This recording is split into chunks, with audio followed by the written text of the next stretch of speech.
Today, I'm going to do a quick little review of this tiny, tiny little art journal. I'll give you the pros and cons of using a little journal like this and what my overall thoughts are. So let's get started.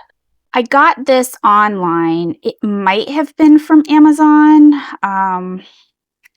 These types of little mini journals aren't sold in any of the little shops that I have around me locally.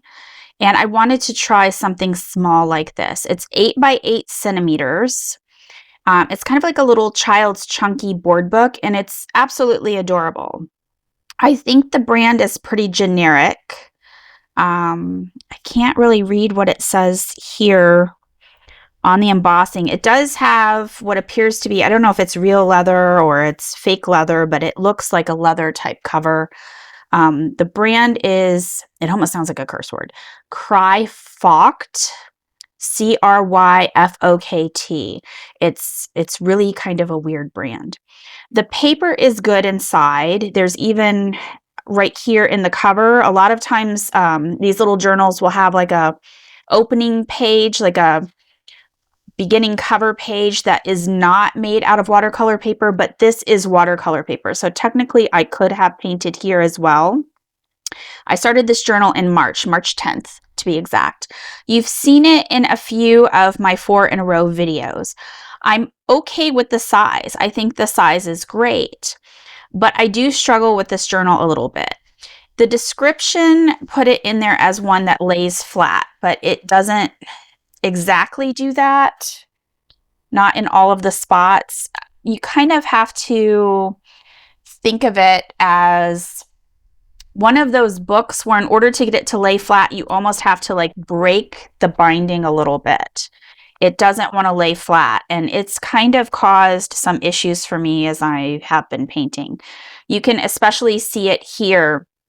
So I usually have to clip it, because if I don't clip it, you can see that the pages just kind of go all over the place. It's hard to clip it on this side because it's so thick. I've managed to do it with the binder clip here, but it is a bit challenging. And now with it clipped, I can get it to lay flat. But this isn't exactly something that is going to make it easily portable. It's advertised as a portable journal that you can take with you camping in different places. The paper, again, is great. It's 300 GSM. It's good watercolor paper. The problem I have is because it doesn't completely lay flat like this, there's been times where it has tipped while the watercolor is drying. And you can see right here, the watercolor ran and got down into the crease here. It ran right out of the strawberry.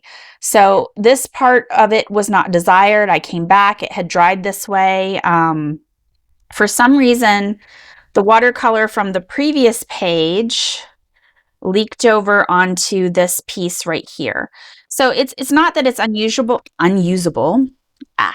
was saying unusual, but I meant to say unusable. It's not that it's unusable, and I will definitely use it, but I think it's just too thick. Like I said, it's not laying flat completely. And the only reason it's laying as flat as it is now is because I kept breaking the spine as I come in here. I keep like breaking it. So if you get one of these, you're going to have to come and like flex it like this before you get the thing to completely lay flat. It is otherwise a good little book. Like I said, the paper is excellent. It takes the colors and the pigments quite well. They're very vibrant on here, some of the still lifes I've been doing.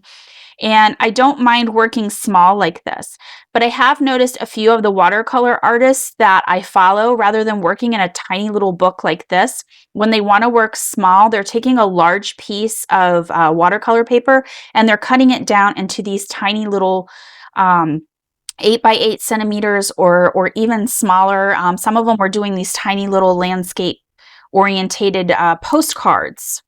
Not 4 by 6, but smaller than 4 by 6. So I think my recommendation, unless you really, really, really want this cute little book, there's other brands too than the one that I have seen. There's a ton of them online.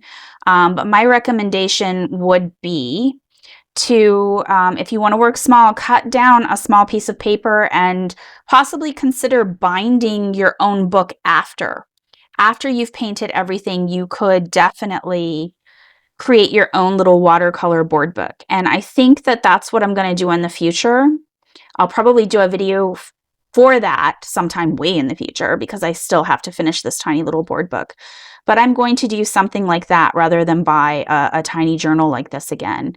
Again, it's super cute. The quality of it is great. The binding tape here is excellent. The cover, everything about it is great as far as the quality. It doesn't want to completely lay flat all the time, like I said, unless I start breaking the binding. And I'm having problems with the book flipping up while I'm using it. So I don't really see this as a portable option for me.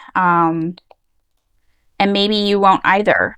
I can live with it the way that it is. And like I said, I'll definitely finish using it. But as cute as it is, I don't know if this is the best option for a tiny portable watercolor sketchbook. And otherwise, if I keep going, I'm going to keep rambling on. Thank you for watching. Stay tuned for more reviews and a lot more videos coming up. I've got a lot of editing to do. Please like and subscribe. I will see you in the next video.